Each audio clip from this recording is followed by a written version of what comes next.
When you hit record, the screen changes slightly.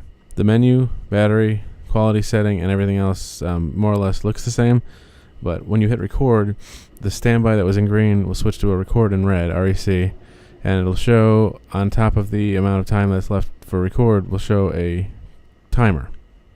That shows how long you've been recording since you hit record. It doesn't matter if you record for 20 seconds, 30 minutes, 4 hours, whatever. It'll just keep counting up until you hit stop again. When you zoom in and out, you'll see on the left a W and T indicator that shows the zoom range you have to work with. The closer it gets to either angle or either side, it'll move a little square closer to one of the edges of that graphic.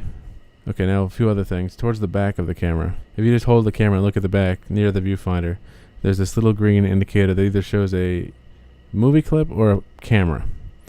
There are two separate modes with this camera. One is a video recording, which is the one you want to be in, and the other one's picture recording. It lets you take still pictures with the camera. My main goal is to get video, obviously. To make sure you're in video mode and not picture mode, make sure to check the little green indicator in the back of the camera. And make sure it's on the film strip icon. Also, the display will look different if you are in picture mode. Instead of all the other diagnostics that show how much recording time and everything you have left, it'll say 9,000 something with a little picture of a camera and an icon pointing to a chip. If you see that, then you're in the wrong mode. To switch between the modes, right above that green indicator in the back of the camera and right next to the left side of the zoom rocker is a mode button. That switches between video and picture modes. And you want to make sure you're in the video mode, the film strip in the back. One interesting thing to note about this camera, it will record constantly for as long as you want it to record, but due to a file limitation, it breaks files off at 2 gigs after a certain amount of time. It's usually maybe 13 minutes.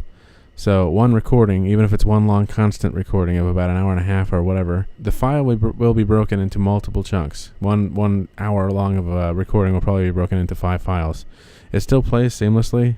There's no skips or jumps or anything. It's just that's the way that it stores it on the memory.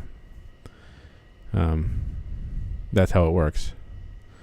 It's to overcome file limitations in certain editing systems and things like that. So instead of one long 8 gig chunk, it breaks it into like 5 or 4 2 gig chunks just to make it easier to handle as files.